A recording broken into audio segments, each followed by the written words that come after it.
कैसा हमारे जीवन में हो जाए। मत्ती रचित सुसमाचार के अंदर 9वां अध्याय 32 से लेकर 34 तक के वचन हम पढ़ते हैं। जब वे बाहर जा रहे थे,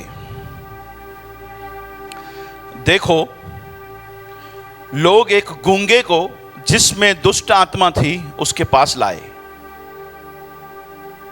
और जब दुष्ट आत्मा निकाल दी गई तो वह गूंगा बोलने लगा, और भीड़ ने अचंबा करके कहा कि इस्राएल में ऐसा कभी नहीं देखा गया।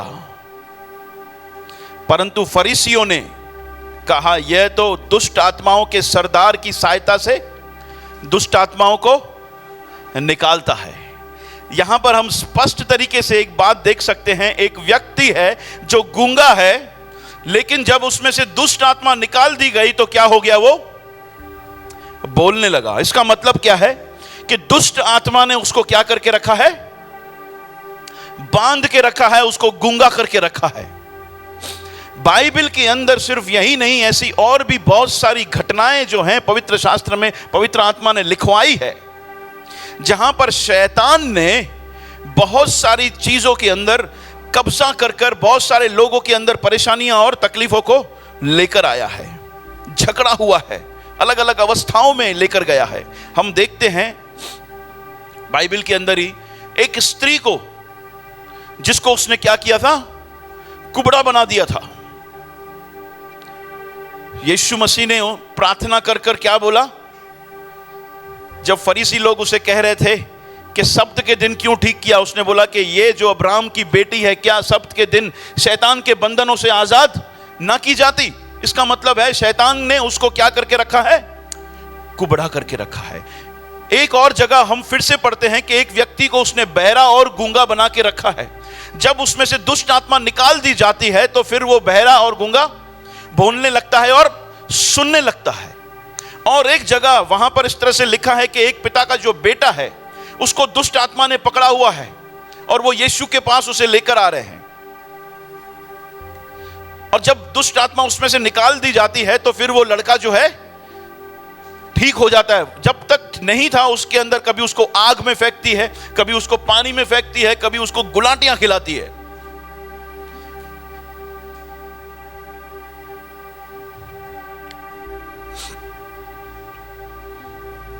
एक और व्यक्ति के बारे में लिखा है बाइबल के अंदर, ऐसे बहुत सारी घटनाएं हैं, लेकिन एक और व्यक्ति के बारे में लिखा है कि एक व्यक्ति के अंदर जब दुष्ट आत्मा गुजरा, अंदर गया, तो उसको कहां पर लेकर गया? कब्रों में रहने के लिए क्या कर दिया? मजबूर कर दिया। वो अपने आप को मारता था, अपने आप को लहूलुहान करता था। अब सवाल आता है कि भैया ये पवित्र शास्त्र में पवित्र आत्मा ने चेलों के द्वारा ये वचनों को क्यों लिखाया कि दुष्ट आत्मा इस तरह से काम करता है, जब वो अंदर आएगा तो इतना सब कुछ तहस नहस कर देगा? क्या कारण है? दो कारण, जिसमें सबसे पहला कारण है कि वो इंफॉर्मेशन, वो नॉलेज देना चाहता है कि दुष्ट आत्मा किसी को गूंगा, बहरा, कुबड़ा कर सकती है, किसी के अंदर जाकर ऐसा प्रभाव डालकर उसके अंदर ऐसा कर सकती है। दूसरा, मैं समझता हूं कि पवित्र शास्त्र में पवित्र आत्मा ने इसीलिए भी लिखाया इन वचनों को, ताकि पता चले कि जब दुष्ट आत्मा अंदर आता है तो वो हाल क्या करता है। क्या है? वो तहस नहस कर देता, वो सब कुछ बिगाड़ देता है, सब कुछ गंदा कर देता है। आज सुबह के समय पवित्र शास्त्र में पवित्र आत्मा हमारे दिल के अंदर ये डालना चाहता है, मेरे दिल में परमेश्वर ने डाला कि मैं आपको ये बताऊं कि जब दुष्ट आत्मा आता है तो हाल क्या करता है। और प्रभु नहीं चाहता कि किसी के अंदर भी दुष्ट आत्मा रहकर, किसी के जीवन में भी दुष्ट आत्मा रहकर उसके जीवन को तहस नहस करे। लेकिन ये दुष्ट आत्मा अंदर आके कार्यशील होता कब है? सवाल है।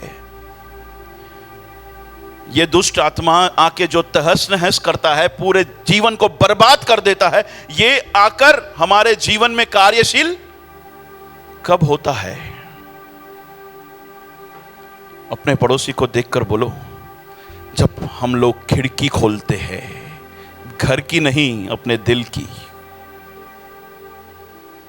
कुछ ऐसा करते हैं जो परमेश्वर के वचन के खिलाफ है, हम उसके लिए द्वार को खोल कर दे रहे हैं। और मैं आपको बताना चाहता हूं गारंटी के साथ, वो चूकेगा नहीं।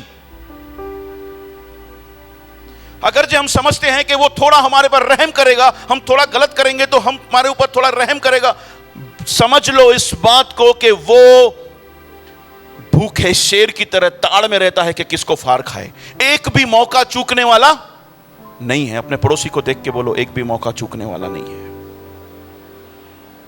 आज सुबह का हमारा टॉपिक है, इसीलिए शैतान को अवसर मत दो,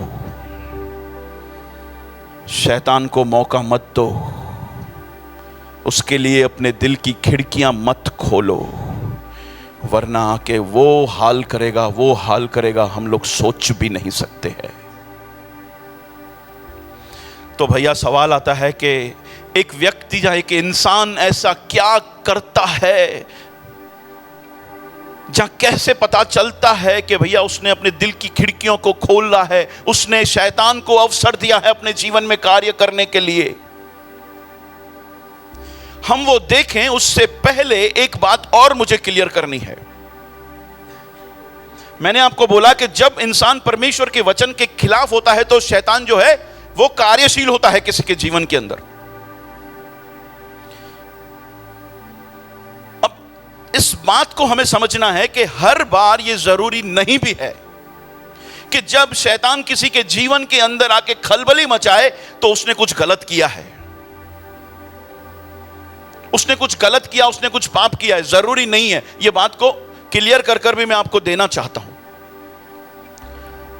इंसान जब गलत करता है तो वो आके काम करेगा, लेकिन बहुत सारी जगह पर बाइबल में कुछ लोग ऐसे हैं जिन्होंने गलत नहीं किया है, फिर भी शैतान ने उनके जीवनों में आकर खलबली मचाई है। लेकिन जब हमने कुछ गलत नहीं किया उस समय अगर जो वो खलबली मचाता है तो बोलो अपने पड़ोसी को प्रॉब्लम नहीं है, उसमें से कुछ महिमा निकलने वाला है। प्रॉब्लम तो तब है जब हम उसको अवसर दें। भैया ऐसा कौन सा व्यक्ति है बाइबल के अंदर जिसके जीवन के अंदर शैतान ने काम किया और आप कहना चाहते हैं कि उसने गलत नहीं किया फिर भी शैतान ने उसके जीवन में खलबली मचाई? ऐसे कैसे कर सकता है? मैं आपको बताना चाहता हूं, कर सकता है वो। पहले तो इस बात को समझो कि जरूरी नहीं है कि किसी के जीवन में कुछ तकलीफ है, परेशानियां हैं तो वो शैतान की ओर से ही है। उसके बहुत सारे कारण हो सकते हैं। उसमें से एक कारण है कि शैतान आए और आके सब कुछ बिगाड़े, उसकी दुष्ट आत्माएं आए और सब कुछ बिगाड़े, एक कारण है। लेकिन और भी बहुत सारे कारण हैं। हम देखेंगे कि संसार में तकलीफें और परेशानियां क्यों है इतनी सारी। उसमें से एक कारण, बोलो पार्वती में, एक कारण शैतान है। लेकिन और भी बहुत सारे कारण हैं, आने वाले समय में देखेंगे। लेकिन जरूरी नहीं है कि इंसान कुछ गलत करे। जहां गलत किया है उसने, जब उसके जीवन में कुछ खलबली हो रही है, कुछ परेशानियां, कुछ तकलीफ और कुछ दुखों से, बड़े भयंकर दुखों से वो जा रहा है। मैं आपको बताना चाहता हूं ये बात अय्यूब के जीवन से। हम देखते हैं अय्यूब के जीवन में कितनी सारी परेशानियां आई, कितने सारे तकलीफ आए, पूरी हालत खराब हो गई बेचारे की। लेकिन अय्यूब के बारे में परमेश्वर का वचन क्या कहता है कि वो परमेश्वर की नजर में धर्मी था, वो खरा था। अब खरा था, उसके बाद भी उसको शैतान क्यों परेशान कर रहा है? परमेश्वर ने उसको, शैतान को क्यों अनुमति दिया कि जा शैतान अय्यूब के जीवन में जाके काम कर? क्यों? क्या सिर्फ यह साबित करने के लिए कि अय्यूब खराब व्यक्ति है? यह दिखाने के लिए? देखो, प्रॉपर रीजन तो आज तक किसी भी को पता नहीं है, लेकिन कुछ बातें पवित्र आत्मा ने मेरे दिल के अंदर डाली कि जब अय्यूब खरा है उसके बावजूद भी क्यों शैतान को परमेश्वर की ओर से अनुमति मिलती है जाके उसके जीवन में काम कर। और जैसे मैंने कहा कि वो महिमा का कारण है, मैं आपको रीजन जब बताऊंगा आप कहोगे हां ये महिमा का कारण है।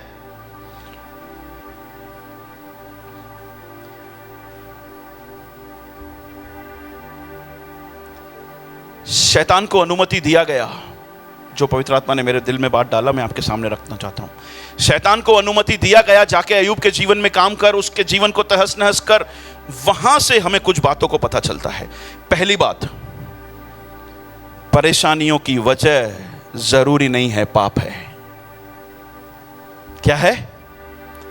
हम जो कह रहे हैं इस बात को कि जरूरी नहीं है किसी के जीवन में गलत हो तो ही उसके जीवन में शैतान काम करेगा। यह अय्यूब के जीवन से क्लियर होती है बात। बहुत सारे लोग बाहर कहते हैं ना आज के समय में, अन्य जातियों में, कि इन्हें जीवन में देखे किन्ना कुछ कम कया नहीं, इन्हें जी को जैसा ही इन्हें जीवन में तकलीफ है ना, इसके जीवन में इतना सारा तकलीफें परेशानियां हैं, कुछ ना कुछ पिछले कर्मों के जन्म है, कर्म है। ऐसे लोगों को परमेश्वर उनका मुंह बंद करना चाहता है। अय्यूब खरा है, लेकिन उसके जीवन में फिर भी तकलीफें हैं, परेशानियां हैं। अगले जन्म पिछले जन्म का कोई कारण नहीं है, कोई तकलीफें नहीं है, कोई रीजन नहीं है। उनका भी जवाब जो है हमें अय्यूब के जीवन से पता चलता है जब वो परीक्षा में से होकर गया। तो पहला हमें पता चलता है कि पाप जरूरी नहीं है अगर जो वो शैतान उसके जीवन में उसने कुछ गलत किया है, अगर ये शैतान उसके जीवन में कुछ काम कर रहा है तो, जहां फिर उसके जीवन में खलबली मचा रहा है, तो जरूरी नहीं है पाप है। क्योंकि वचन कहता है कि परमेश्वर की नजर में अय्यूब जो है वो खरा था।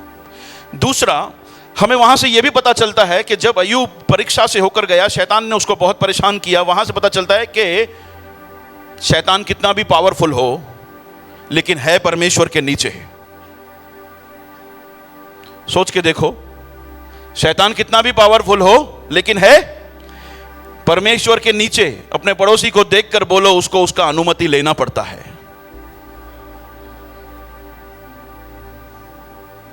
उसकी अनुमति के बगैर वो कुछ भी काम नहीं कर सकता। वो पतरस के जीवन में भी अनुमति लिया। यीशु ने बोला कि मांगा है तुमको ताकि तुमको गेहूं की तरह फटके। विश्वासी के जीवन में, मैं अविश्वासियों के बारे में बात नहीं करता, लेकिन जो विश्वासी हैं, जो परमेश्वर के साथ सीधे हैं, जो विश्वास योग्य हैं, जिनके बारे में परमेश्वर गवाही देता है ये खरा है, उनके जीवन में अगर जो शैतान कुछ भी गड़बड़ करेगा तो परमेश्वर से अनुमति लेकर ही करेगा। और वहां से कुछ महिमा प्रकट होगी, कुछ ऐसा प्रकट होगा जो हमारे लिए कुछ सीखने का कारण बन जाएगा। हम देखते हैं उस परीक्षा में से जब अय्यूब जा रहा था, वहीं से हमें पता चलता है, जब शैतान ने उसके जीवन में खलबली बचाई, वहीं से हमें पता चलता है कि परमेश्वर है जिसने बाड़ा बांध के रखा है। कौन है? शैतान जाके परमेश्वर को बोलता है, ये तो तूने उसके आजू बाजू में बाड़ा बांध के रखा है, इसीलिए वो तेरा धन्यवाद करता है। हेलो, सोच के देखिए, अगर जो शैतान को अनुमति नहीं दी गई होती तो हमको ये बात पता चलती कि हमारे आजू बाजू में परमेश्वर का भाड़ा है। हालेलुया, वो हमारी सुरक्षा करता है। पहला पता चलता है कि जरूरी नहीं है कुछ गलत किया है अगर जो उसको अनुमति मिला है तो। दूसरा पता चलता है परमेश्वर के नीचे है वो। तीसरा पता चलता है कि परमेश्वर हमारी सुरक्षा किए हुए है। चौथा हमें पता चलता है कि परमेश्वर की नजर जो है अपने बच्चों पर है, जब वो सीधे हैं उस समय भी, जब वो टेढ़े हैं उस समय भी। हमको लगता है किसी ने देखा नहीं, परमेश्वर देख रहा। अपने बाजू वाले को बोलो, परमेश्वर देखता है। हालेलुया।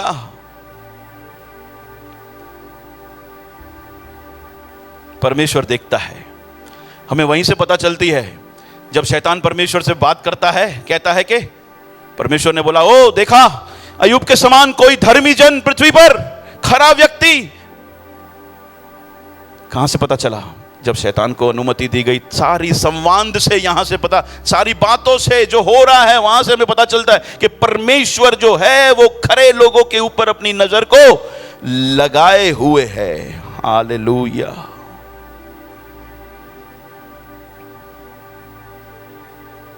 वो अपने बच्चों की पुकार को सुनता है। पांचवा, उसे अधिकार है। किसे? परमेश्वर को अधिकार है ले लेने का और आशीष दे देने का।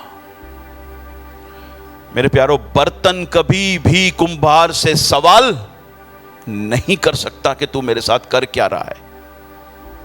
यह भी वहीं से पता चलता है। जब शैतान को अनुमति दिया गया, सारी बातें यहीं से निकल कर आती है। अय्यूब के जीवन में अगर जो शैतान ने खलबली नहीं मचाई होती तो ये सारी बातें हमारे सामने कभी भी नहीं आती। परमेश्वर सही लोगों पर गर्व करता है। शैतान के सामने किसने गर्व किया? परमेश्वर ने गर्व किया। बोला कि है क्या इसके समान कोई पृथ्वी पर मेरे वचनों पे चलने वाला जो खरा हो। यह भी वहीं से पता चलता है। जब अय्यूब जो है वो परेशानियों से होकर जा रहा है, शैतान ने उसके जीवन में खलबली मचाई। वहां से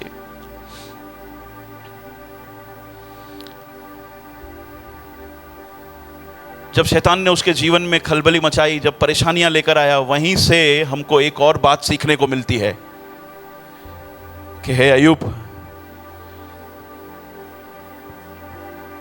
अगर जे कोई तेरा मित्र, अगर जे कोई तेरा सच्चा अपना कहने के लिए है तो वो सिर्फ मैं परमेश्वर हूं। हालेलुया। बीवी भी छोड़ के चली गई ना? हाँ, बीवी भी छोड़ के चली गई। अपने पड़ोसी को तो बोलो सब छोड़ के चले जाएंगे, मेरा राजा नहीं छोड़ेगा।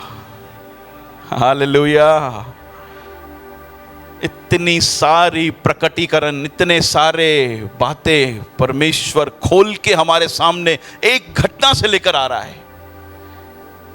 सोच के देखिए, एक ऐसा व्यक्ति जिसके द्वारा शैतान का सर कुचला गया, वो हमारे द्वारा शैतान का सर कुचलवाना चाहता है। याद रखना, अय्यूब का हार नहीं हुआ था उस समय। सर किसका कुचला था? शैतान का। हार किसकी हुई थी? शर्म किसको झेलनी पड़ी थी? शैतान को। मेरे प्यारो, आज भी परमेश्वर अपने बच्चों के द्वारा शैतान के सर को कुचलना चाहता है। इसीलिए वो शैतान को अनुमति देगा हमारे जीवन में वो खलबलियां मचाए। लेकिन जो खरे हैं अय्यूब के समान, वो अपने जीवन से क्या करेंगे? हालेलुया।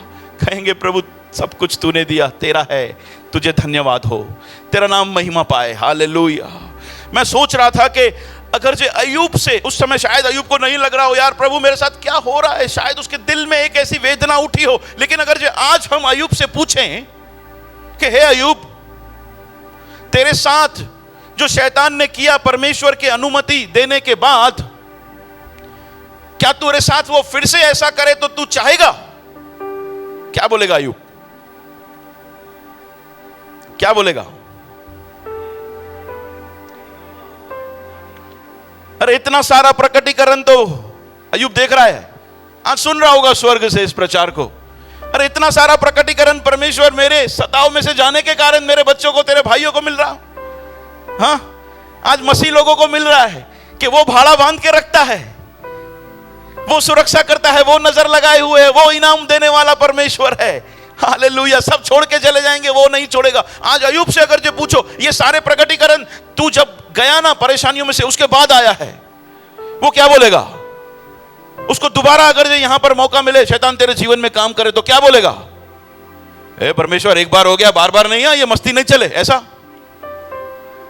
मेरे हिसाब से अय्यूब बोलेगा प्रभु 10 बार जाने के लिए मैं तैयार हूं। बोल तेरे शैतान को, बोल उस शैतान को, जो करना है करे मेरे जीवन में।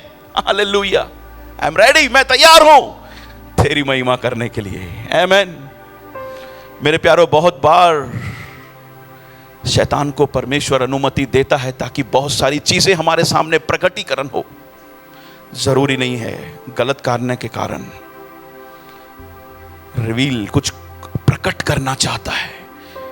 धन्य है अय्यूब जैसे लोग जो कहें प्रभु मैं तैयार हूं तेरे राज्य के लिए प्रकटीकरण करने के लिए। हालेलुया, मैं तैयार हूं। दूसरा, पौल, हम देखते हैं उसके जीवन में भी शैतान ने बड़ी खलबली मचाई, बड़ी तकलीफ मचाई। वो 3 बार प्रार्थना किया कि प्रभु ये कांटा मेरे अंदर से निकाल दे। प्रभु बोलता है नहीं, मेरा अनुग्रह तेरे लिए। पौलुस वो व्यक्ति है जो दूसरे और तीसरे स्वर्ग तक गया है। इतना सारा प्रकाशन, इतना सारा प्रकटीकरण, इतना सारा परमेश्वर के बारे में ज्ञान उसके पास था। हो सकता है हो सकता है उसकी वजह से उसका हृदय जो हो फूल उठे। परमेश्वर जानता है जब इंसान के अंदर ज्ञान घुसता है, पोजीशन पदवी मिलती है, तो वो नम्रताई से घमंडी की ओर आ सकता है। परमेश्वर ने बोला नहीं, तेरे अंदर ये कांटा रहना जरूरी है ताकि तू क्या करे, सदा नम्र बना रहे। हालेलुया। कुछ भी गलत नहीं किया था पौलुस ने, वो उसके साथ खड़ा था। वो कहता है कि मेरे समान चाल चलो जैसे मैं यीशु मसीह के। किसी चेले की हिम्मत नहीं हुई और ना ही आज तक उसने गलत नहीं किया था, इसीलिए वो ऐसा हिम्मत करके कह पाया है। मेरे प्यारो, तो पहला, परमेश्वर शैतान को अनुमति देता है ताकि कुछ बातें हमारे सामने प्रकटीकरण हो, कुछ बातें वो अपनी खोले हमारे सामने। और दूसरा, वो हमें नम्र बना के रखे ताकि हम लोग घमंडी ना हो जाएं, शैतान की तरह दंड ना पाएं। तो जरूरी नहीं है कि कुछ गलत किया, अगर जो शैतान ने आकर कुछ बिगाड़ा है तो किसी व्यक्ति ने गलत किया है, जरूरी नहीं है। लेकिन इस बात को जांचना और परखना जरूरी है कि अगर जो मेरे जीवन में शैतान ने आकर खलबली मचाई है तो उसके पीछे का कारण क्या है। कहीं मैंने तो कुछ गड़बड़ी नहीं की, कहीं मैंने तो दिल का दरवाजा नहीं खोला, कहीं मैंने तो कुछ गड़बड़ी नहीं कर दिया है, कहीं द्वार तो नहीं खोल दिए हैं। अब आते हैं हमारे पॉइंट की ओर, हमारे सब्जेक्ट की ओर, कि इंसान ऐसा क्या करता है, या कैसे पता चलता है कि उसने शैतान को दरवाजा खोल के दिया है, खिड़कियां खोल के दिया है, उसने मौका दिया है ताकि वो उसके अंदर काम करे। कैसे पता चलता है?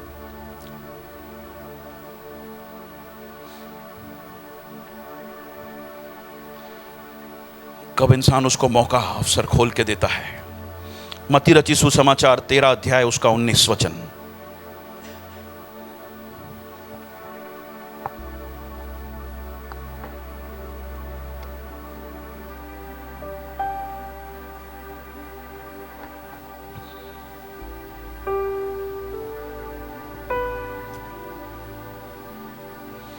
जो कोई राज्य का वचन सुनकर नहीं समझता, उसके मन में जो कुछ बोया गया था वह दुष्ट आकर छीन के लेके जाता है। यह वही है जो मार्ग के किनारे बोया गया था। हम यहां देखते हैं कि वचन कहता है कि जो कोई परमेश्वर के राज्य का वचन सुनकर नहीं समझता है, इसका मतलब सुनने आ रहा है लेकिन समझ नहीं रहा है। क्यों नहीं समझ रहा है भैया? क्यों नहीं समझ रहा है? अपने पड़ोसी को देख के बोलो, क्योंकि समझना ही नहीं चाहता है। महत्व नहीं है उसके लिए। हम देख रहे हैं कि कब इंसान शैतान के लिए द्वार को खोलता है, ताकि उसको अवसर देता है ताकि वो उसके जीवन के अंदर आके काम कर सके। जब वो वचन को क्या करता है? महत्व नहीं देता। मुझे आप बताइए, अगर जो हमारी कोई कीमती चीज हो तो कोई चुरा सकता है उसे? आपके घर के अंदर एक 10 करोड़ का हीरा पड़ा हो, आप घर के अंदर हो और किसी की मजाल के वो चुरा के लेके जाए, क्या आप ऐसी जगह पे रखोगे जो आसानी से कोई भी ऐरा गैरा नत्थु आके चुरा के लेके जाए? नहीं। लेकिन फिर भी आकर कोई आसानी से चुरा के लेके जाता है तो इसका मतलब क्या है? इसका मतलब है वो हीरा नकली है। जहां फिर वो हीरा असली तो है लेकिन मुझे उसकी कद्र नहीं है, इसीलिए सामने वाले ने आसानी से आकर वो हीरा चुरा कर लेकर गया। मेरे प्यारो, कब शैतान अवसर पाता है? हम यहां स्पष्ट देखते हैं कि वो आके वचन को चुरा के लेके जाता है, जब वचन के प्रति हमारा कोई महत्व हमको है ही नहीं। पिछले 2 सेशन अमित भाई ने वचन की महत्वता के ऊपर लिया है। वो वचन है जो जीवन प्रदान करता है। वो वचन है जो हमारे लिए पांव के लिए उजियाला है, हमारी राह के लिए उजियाला है।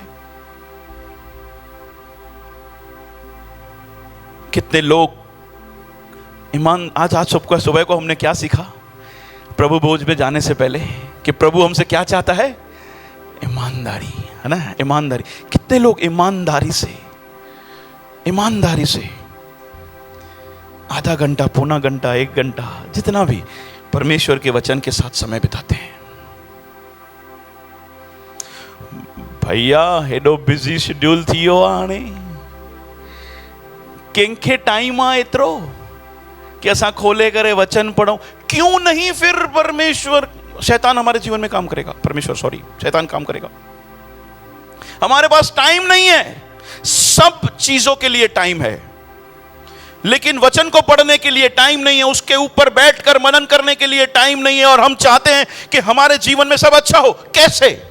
ये नहीं हो सकता। दुष्ट आकर अपना काम कर कर लेकर जाएगा।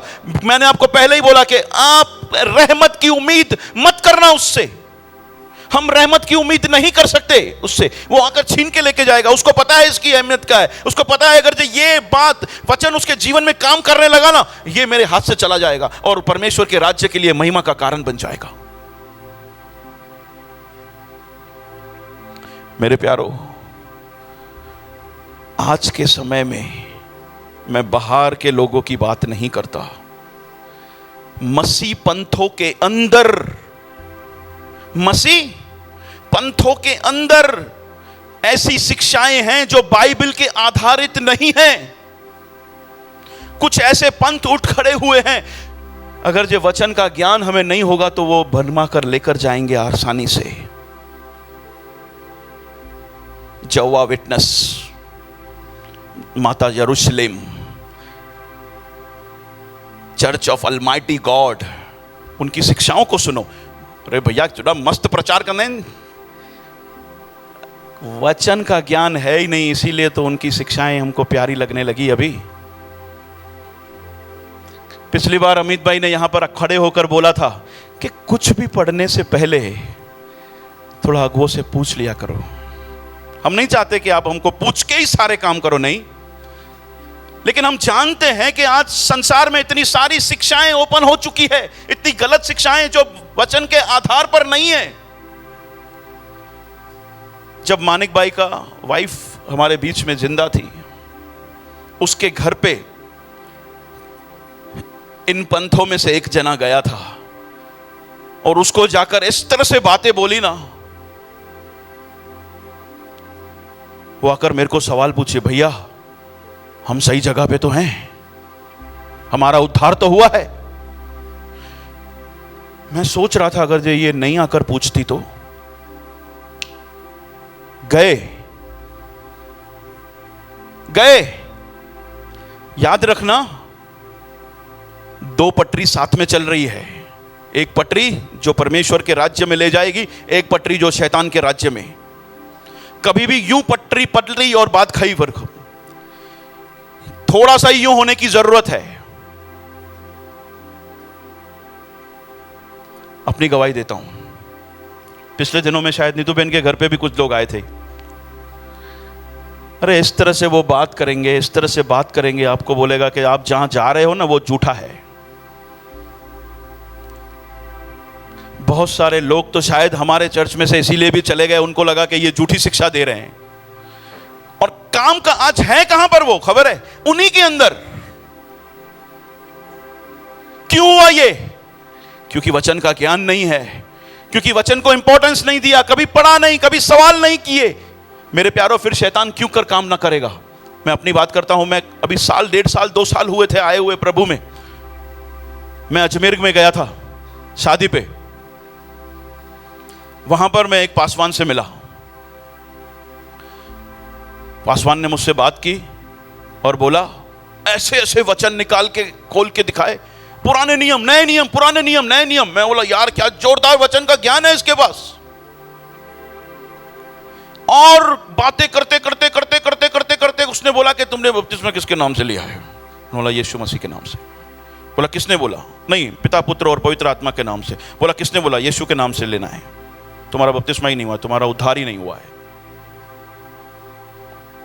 मैंने बोला यार इस व्यक्ति को इतना सारा ज्ञान है और वचन भी दिखा रहा है प्रेरितों के काम में से, यीशु मसीह के नाम से। मेरे अंदर हुआ कि यार मेरा उद्धार हुआ है कि नहीं हुआ है, मैं सही जगह पे हूं कि नहीं हूं। सोच के देखो, अगर जो मैं आकर यहां पर सवाल नहीं पूछता तो क्या होता। एक भाई ने मेरी मदद की और उसने बोला कि यार देख, मत्ती रची सुसमाचार 28वां अध्याय उसमें 19 कहता है, पिता पुत्र पवित्र आत्मा के नाम से जाकर चेले बनाओ और बपतिस्मा दो। मैं सोच रहा था कि अगर जो इतने सारे वचन के ज्ञान उसके पास हैं तो क्या इस वचन को उसने नहीं पढ़ा था? पढ़ा था। फिर उसने मुझे इस तरह से क्यों रखा बातों को? क्योंकि गलत आत्मा हमेशा भरमाने के लिए काम करता है। बहुत सारे ऐसे झूठे शिक्षक उभर के आ गए हैं। मेरे प्यारों, अगर जो वचन को महत्व नहीं दिया ना तो भूल जाइए, फिर तक्की नक्की है, बोलो नक्की है, शैतान आके हमारे जीवन में काम करे। और वो आके क्या करता है, इसीलिए मैंने आपको पहले ही वचनों से दिखा दिया कि वो आकर तहस नहस कर देगा तुम्हारे रिश्तों को, तुम्हारे जीवनों को।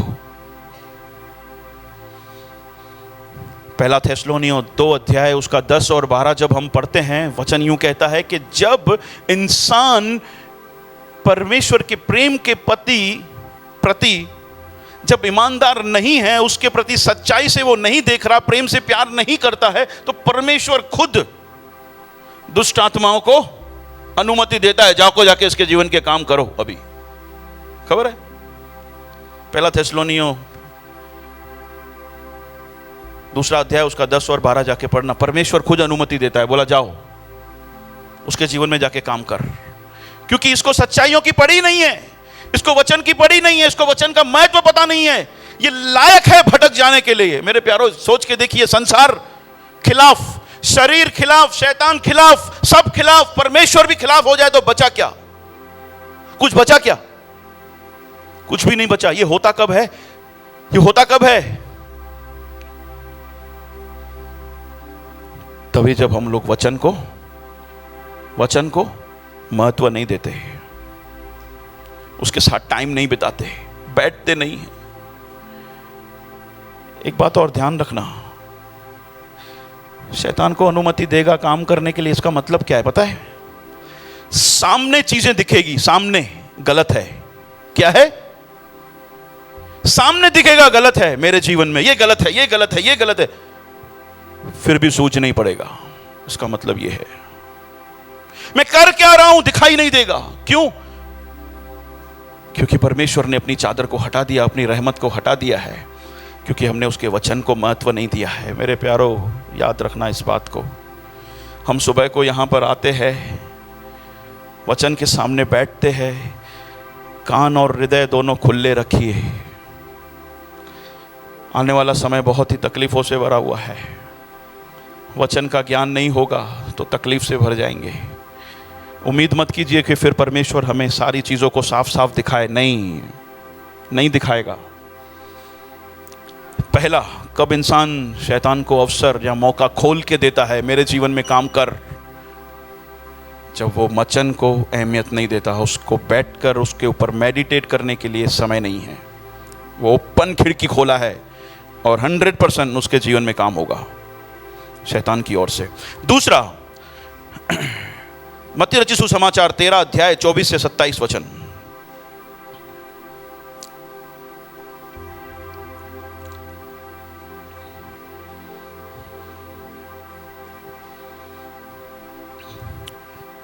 उसने एक और दृष्टांत कहा, दृष्टांत दिया कि स्वर्ग का राज्य उस मनुष्य के समान है जिसने अपने खेत में अच्छा बीज बोया।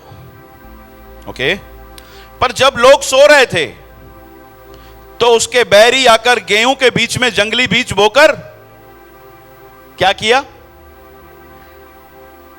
इसकी व्याख्या को पढ़ेंगे तो यह जंगली बीज बोने वाला कौन है? शैतान और उसके दूत।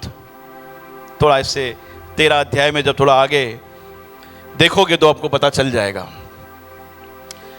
अच्छा, ये जो बैरी लोग हैं वो कब आकर जंगली बीज बो रहे हैं?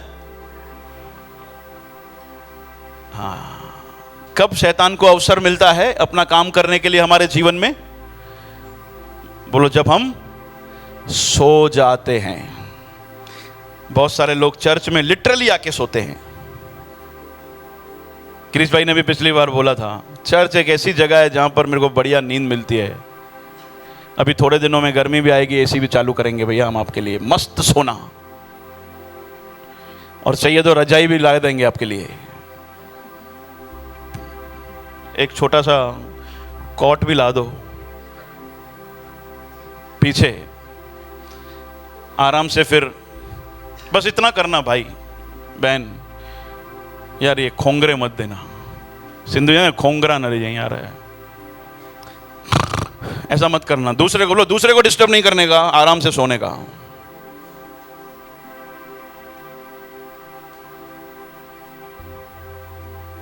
चर्च में आकर सोना शैतान को अवसर देना है, मौका देना है, क्योंकि वचन बांटा जा रहा है, कुछ इंपॉर्टेंट बांटा जा रहा है। कैसे भाई सो सकता है तू? कैसे नहीं सो सकता तू? अपने पड़ोसी को बोलो नहीं सो सकता तू। और सो रहा है तो खिड़की खोल के दे रहा है। ओके, घर पे भी भैया सोएं कि नहीं सोएं? हाँ घर पे सो जाओ, कोई प्रॉब्लम नहीं है। रात को सोएं कि नहीं सोएं? हाँ भैया सो जाओ, तुम्हारे शरीर के लिए अच्छा है। नहीं सोओगे तो तकलीफ होगी, खिड़की खोल के दोगे। लेकिन यहां पर जो सोना है ना, मैं कनेक्ट करना चाहता हूं सिल्वर से, चांदी से। भाई देखो क्या है, आसाना जरूरी है, वरना आप लोग आओगे नहीं। सही बात है ना? हाँ भी बोल रहे। ओके, कब शैतान मौका पाता है, अवसर पाता है? जब इंसान आत्मिक तरीके से सो जाता है।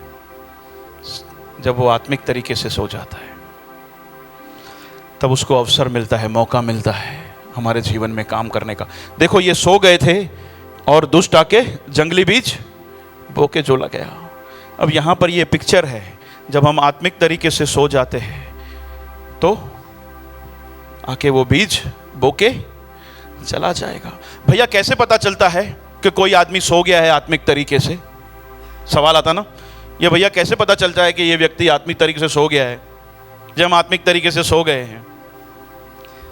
अच्छा, जब इंसान सो जाता है तो उसे कुछ दिखाई देता? उसके आजू बाजू में क्या होता है? जब इंसान सो जाता है तो उसे उसके साथ क्या हो गया उसको दिखाई देता है, उसको सूझ पड़ता है, उसको पता चलता है। उसके आजू बाजू में क्या हो रहा है उसको दिखाई नहीं दे रहा, सोने की निशानी है। उसके साथ क्या हो गया यह भी निशानी है कि वो सो गया। अच्छा, सोता हुआ व्यक्ति कोई प्रतिक्रिया दे सकता है? अल्लाह अल्लाह मुझे हीरो चोरी थी, अल्लाह अल्लाह अल्लाह को बोल सकता है? वो तो जागने के बाद, बोलो जागने के बाद ऐसे करेगा, लेकिन सोते सोते करेगा क्या? उसको पता ही नहीं है उसका हीरा चोरी हो गया भाई। तो जब व्यक्ति को दिखाई नहीं देता उसके आस बाजू में क्या हो रहा है, वो आत्मिक तरीके से सो गया है। जब उसके साथ क्या हो गया है उसको पता नहीं है, वो देख नहीं पा रहा है, वो आत्मिक तरीके से सो गया है।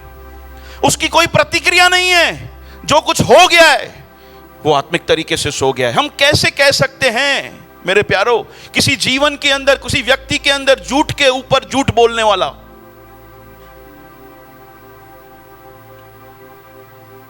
फिर वो व्यक्ति जागा हुआ है, उसको पता ही नहीं मेरे साथ क्या हो गया, हम कह रहे हैं कि जागा हुआ है। कैसे जागा हुआ भाई? उसके जीवन से झूठ पे झूठ निकल रहा है, दिल के अंदर जलन पाले हुए है। देखो भाई, आत्मिक तरीके से सो गया, कोई पता चलता है? ऐसे दिखाई देता? देखो मैं ऐसे सो जाऊं लिटरली तो आपको पता चल गया लतीश भाई सो गए, लेकिन मैं आत्मिक तरीके से सो गया हूं, कैसे पता चल गया है? वो तो तभी पता चलता है जब बीज बो गया, काम हो गया, दिल से जलन निकलने लगी। शैतान ने आकर वचन बो दिया ऑलरेडी, अंदर से अब तो निकल रहा है। इसका मतलब है कि तू सो गया था, इसीलिए अब वो बीज दिखाई दे रहा है। तेरे अंदर से जलन निकल रही है, सो गया। ये दिखाता है क्या है ना, चिन्ह क्या है, सबूत क्या है कि सो गया? जब अंदर से जलन निकल रहा है, उसको पता ही नहीं है, झूठ पे झूठ निकल रहा है, माफी देना नहीं है, अपने आप को बड़ा, दूसरे को छोटा, दूसरे की खिल्ली उड़ाना, बोलने पर कंट्रोल नहीं, जैसे उसको बोलना है बोलता है, जो बोलना है बोलता है, दे दनादन, गालियों पे गाली। घर में लड़ाइयां हो रही है आज, मसीह लोगों के घर में लड़ाइयां। ओहो, मसीह लोगों के घर में लड़ाइयां। क्या लगता है, क्या लगता है? बोलो, बीज बोया जा चुका, हो गया है काम।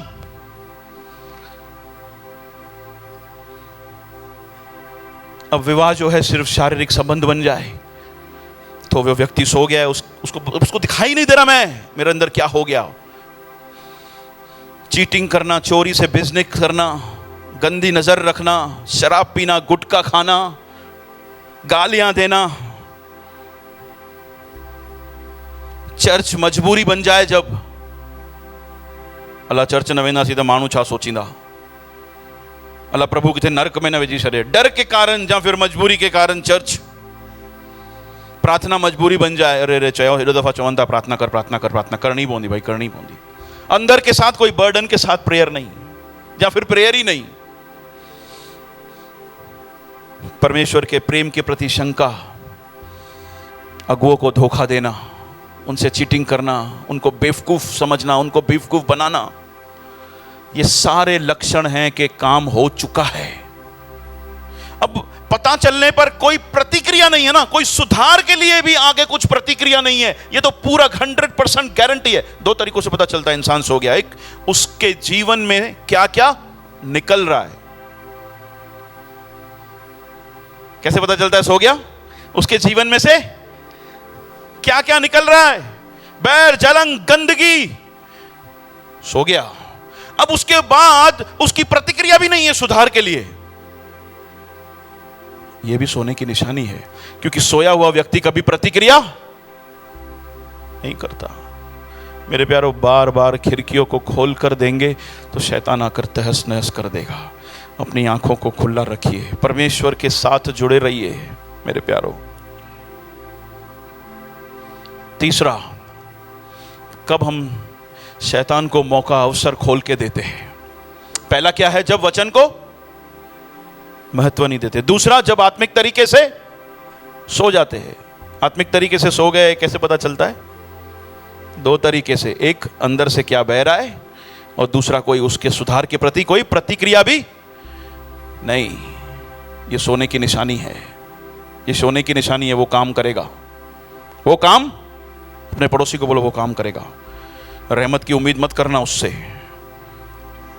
मैं कर दूंगा रहमत, परमेश्वर रहमत कर देगा, शैतान रहमत नहीं करेगा। थोड़ा भी कहीं देखो ना ऐसे, हमारे अंदर तुरंत प्रतिक्रिया आनी चाहिए। अपने पड़ोसी को बोलो तुरंत प्रतिक्रिया आनी चाहिए तेरी। चर्च मजबूरी बन गया है तो प्रतिक्रिया होनी चाहिए, प्रार्थना नहीं है तो प्रतिक्रिया होनी चाहिए।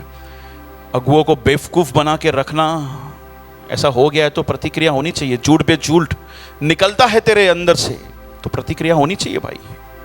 चीटिंग करना, बिजनेस, गंदी गालियां, ये वो सब कुछ हो रहा है तो प्रतिक्रिया होनी चाहिए, वरना सो गया है और तहस नहस करेगा आके, और तहस नहस करेगा। ओके, उसके बाद तीसरा, कब शैतान अवसर पाता है। 5-7 मिनट और। मत्ती रचित सुसमाचार 16 अध्याय 21 से लेकर 23 तक के वचन। तीसरा कारण, तीसरा वजह कब वो, तीसरा रीजन कब वो हम उसको मौका खोल के देते हैं, उसको अवसर बना के देते हैं कि आ बैल मुझे मार। 16 उसका 21 से 23।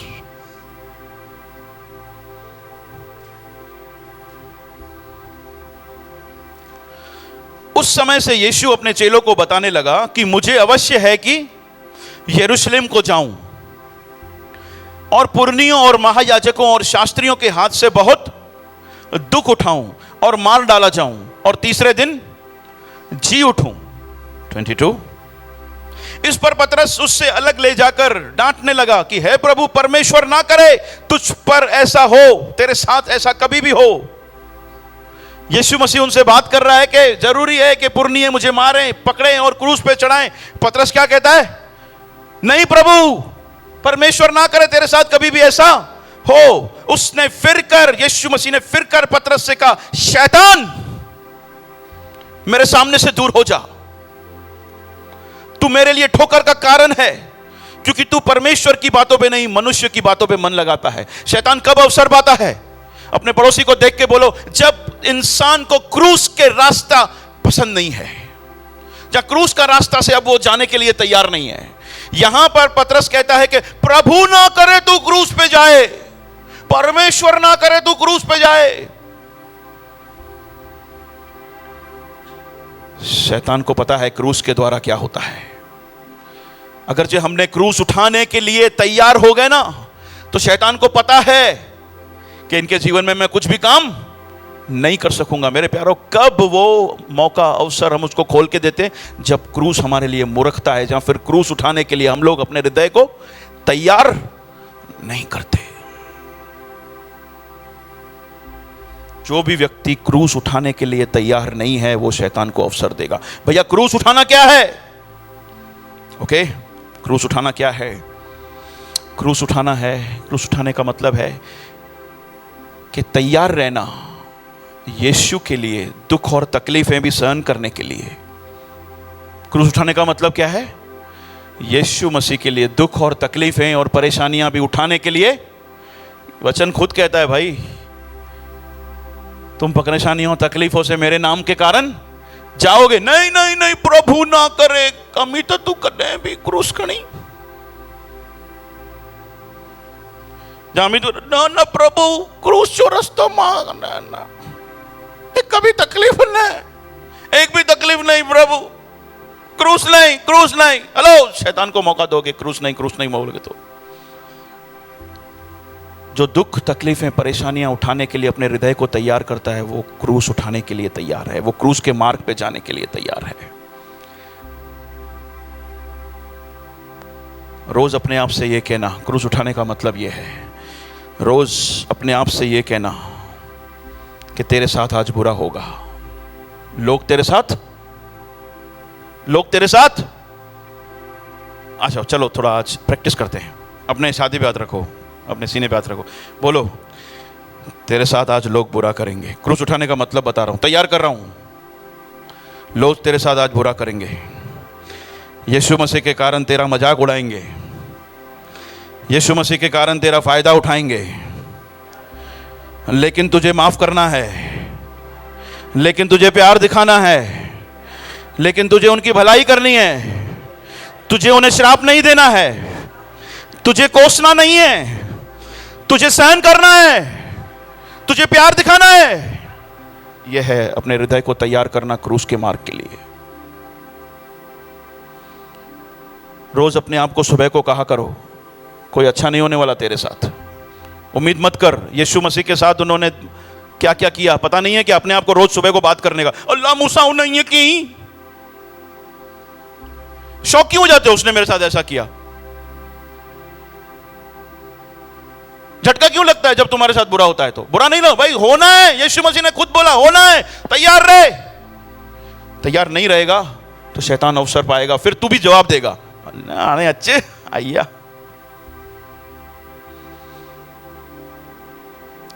क्रूस उठाने का मतलब है दुख और तकलीफें उठाने के लिए, परेशानियां उठाने के लिए यीशु मसीह के लिए अपने हृदय को तैयार करना। क्रूस उठाने का मतलब है यीशु मसीह के लिए मरने के लिए भी तैयार होना।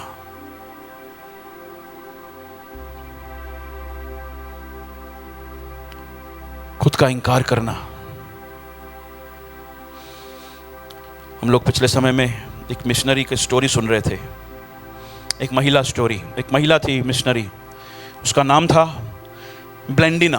क्या है आप सुन सकते हैं, ब्लेंडिना। वो लियोनेस और फ्रांस में लियोनेस नगर का शहर है, उसमें रहने वाली एक गुलाम है। और वो एक घर में जहाँ पर काम करने के लिए गई, उसकी मालकिन जो है वो कौन है? मसीह है। ये बात है 177 AD, मतलब आज से 1800 साढ़े 1800 साल पहले की बात कर रहा हूँ। ब्लेंडिना नाम की स्त्री जो प्रभु को जानती नहीं थी, किसी के यहाँ पे काम करने के लिए गई और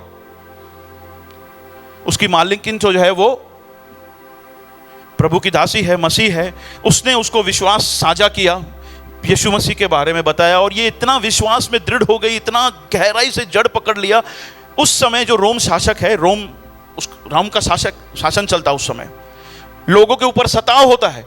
ब्लेंडिना को बोला कि अगर जो तू इनकार कर देगी तो हम तुझे क्या कर देंगे, तुझे छोड़ देंगे, तेरे को मारेंगे नहीं। उस समय लोगों को बहुत बेरहमी के साथ मारा जाता था। ब्लेंडिना ने बोला कि कुछ भी करो, मैं यीशु मसीह से इंकार करने वाली नहीं हूं, मेरे विश्वास से मैं हटने वाली नहीं हूं। उन्होंने बोला ओके।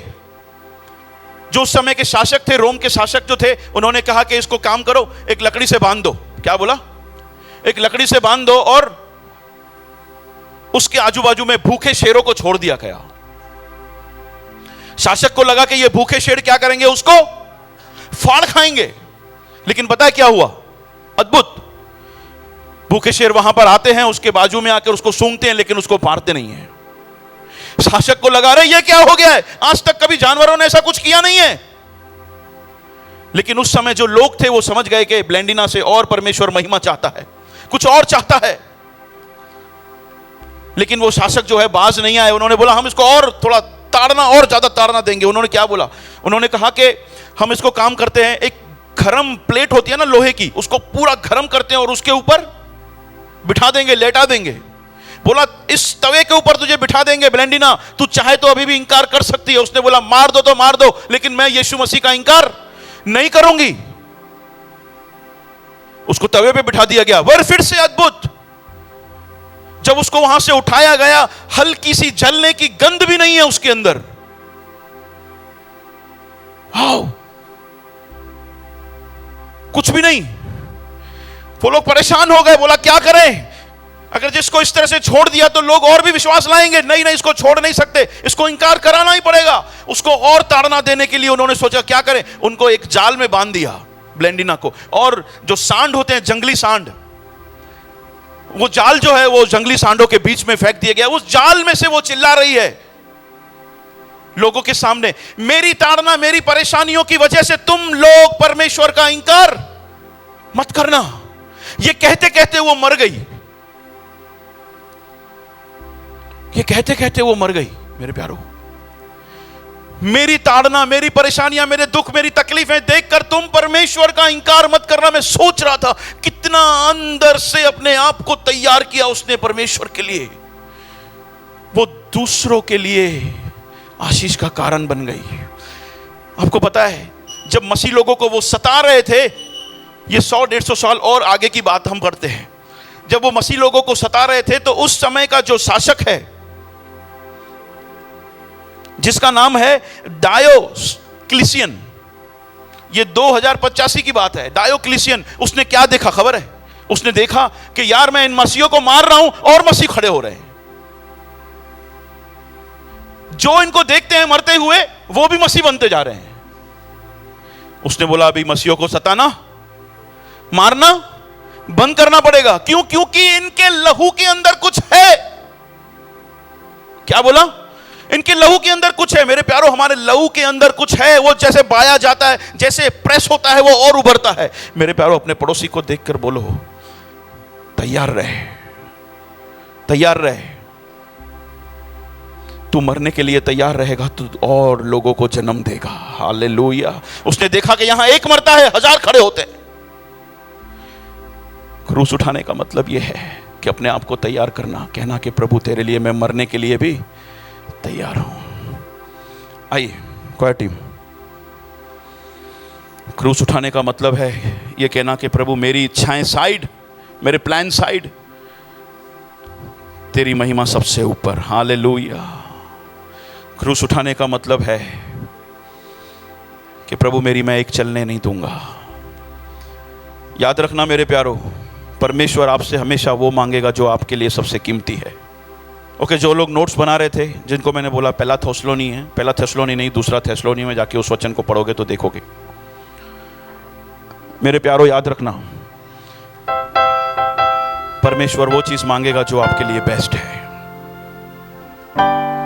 अपने आप को कहें क्रूस उठाने के लिए तैयार रहे, ताकि शैतान अवसर नहीं पाए, उसको मौका ना मिले। हालेलुया। अगर ये क्रूस उठाने के लिए तैयार नहीं है, मरने के लिए तैयार नहीं है, सहन करने के लिए तैयार नहीं है, तो शैतान तेरे जीवन में काम करेगा और दिख जाएगा तेरे जीवन से तुम्हारे घर में लड़ाइयाँ होगी, तुम्हारे जीवन के अंदर तहस नहस होगा, अंदर से गंदगी बहेगी फिर। लेकिन धन्य है वे जो विश्वास योग्य बनकर परमेश्वर के साथ सही हों, ताकि शैतान उनके जीवन में कोई भी अवसर ना पाए।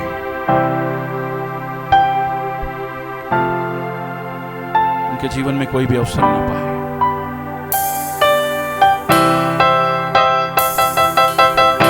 सोच के देखिए मेरे प्यारो, अगर जो ये वचन हमारे सामने ना आता तो क्या? शैतान चाहता है कि कोई सुने ही नहीं और मैं आसानी से उनके जीवन में काम करूं, लेकिन आत्मा नहीं चाहता। आत्मा नहीं चाहता, इसलिए वो हमारे सामने इस वचन को लेकर आया है। वो आज भी कार्यशील है, वो जग ज्योति आज भी कार्यशील है, हमें अंधकार में से बाहर निकालने के लिए। आमेन, आमेन, हालेलुया, थैंक यू लॉर्ड। धन्यवाद प्रभु तेरा धन्यवाद।